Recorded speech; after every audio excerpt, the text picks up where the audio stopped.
At high noon, the town of Redstone suffocated under sweltering heat, red dust, and the roar of a crowd.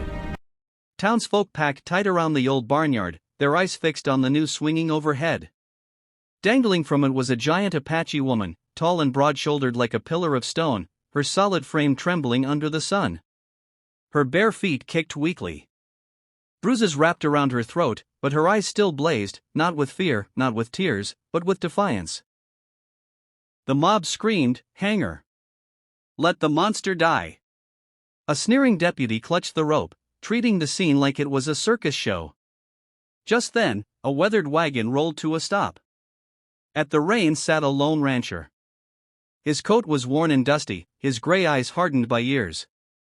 He had only come into town to buy salt, a few nails, and a sack of coffee. But what he saw made his hands grip the reins tighter. He knew the choice before him. Walk away, and he'd spend the night alone again by the fire, sipping bitter coffee while a strong spirit choked to death behind him. Step in, and the whole town would brand him a traitor. That moment stretched the length of a single breath. The giant Apache woman tilted her head, locking eyes with him. She did not beg. She dared him. The rancher drew his knife. One clean, cold stroke. The rope snapped. The crowd froze in stunned silence. The massive woman dropped to the ground, gasping for breath. The rancher stood tall, still in his eyes, knowing full well. From this moment on, there was no turning back. A rough cough burst from her lungs as the giant woman hit the ground. She dropped to her knees, rope burns deep across her neck, her breath hissing like hot coals. Chaos erupted across the square. Some reached for their guns. Others screamed, "Hold her down! Don't let that lunatic steal her!" Deputy Morrison shoved through the crowd, a shining Colt in hand. He shouted, "Coulter! Do you even know what you just did? That savage was meant to die, and you just kicked dirt in the face of the law." The rancher stepped forward, eyes cold as iron. He pulled his Winchester free, fired a single shot into the sky. The crack thundered through the plaza. Horses reared, and the crowd scattered, cursing, but backing off. Morrison glared, but didn't dare fire in a square full of witnesses. "Fine," he spat. "Take her. But know this, tonight I'm coming. Me and the whole damn town." The rancher didn't answer. He turned, lifted the towering woman into the wagon. She staggered, her bare feet leaving tiny trails of blood in the dust. Just still rang out. Rocks clattered off the wheels. The wagon rolled away from the square. Behind them, Morrison gripped his pistol tighter, eyes blazing. The whole town of Redstone watched, knowing full well that Lone Rancher had just lit the fuse to a bloody war. On the road back, cold wind cut through the air. From time to time, the rancher glanced at the woman beside him. She did not cry. She did not tremble. Her eyes remained forward, sharp and steady, as if the noose had only made her stronger. The lone cabin came into view at the bottom of a long hill, small, weathered, but stubborn against the vast prairie. The rancher stopped the wagon and helped her down. She brushed off his hand, limping on her own wounded, but proud. That night, inside the wooden walls, fire crackled in the hearth. Wind howled outside like wolves on the ridge. The rancher sat by the door, gun across his lap. The giant Apache woman sat silently near the flames, her eyes reflecting the firelight. Both knew one thing for certain. The battle wasn't over. It had only just begun. Dawn settled over the ranch with a pale light, cold as sharpened steel. The rancher had been up for hours, his worn boots sinking into the dew-soaked earth as he inspected the fence line. The night wind had snapped a few posts, sagging the wire cattle could break loose at any moment. He drove his shovel into the dirt, ready to lift a new post when the giant figure appeared behind him. The Apache woman, rope burned, still bruising her neck, approached without a word. Quietly, she bent down and lifted the full-length log he had been struggling with. Muscles rippled down her arms as she set it into the hole as if it were nothing more than a branch. The rancher paused, surprised. He was used to the hollow eyes of the rescued, grateful, timid, broken.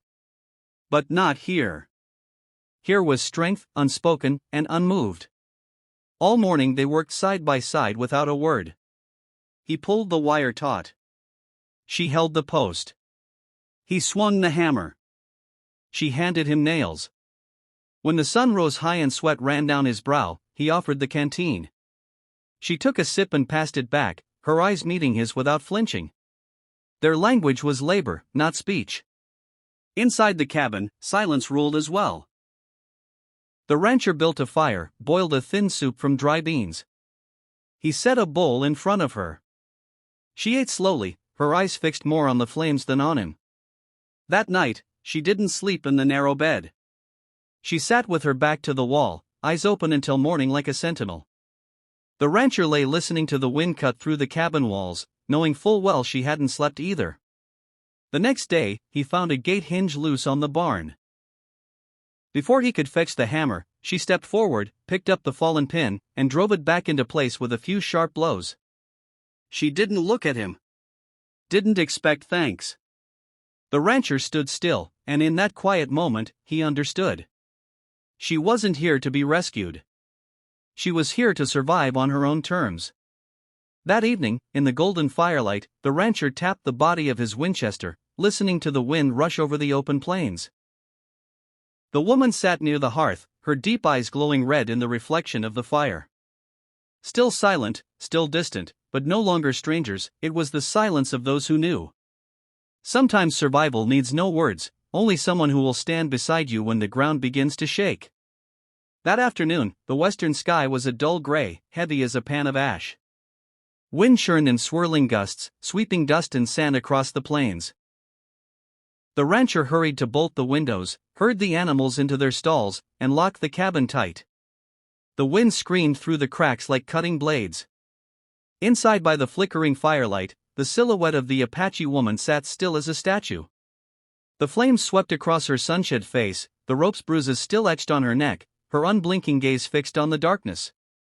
The rancher sat nearby at the table, quietly cleaning his Winchester. And then, for the first time, her voice cut the silence, raspy like a pebble rolling at the bottom of a canyon.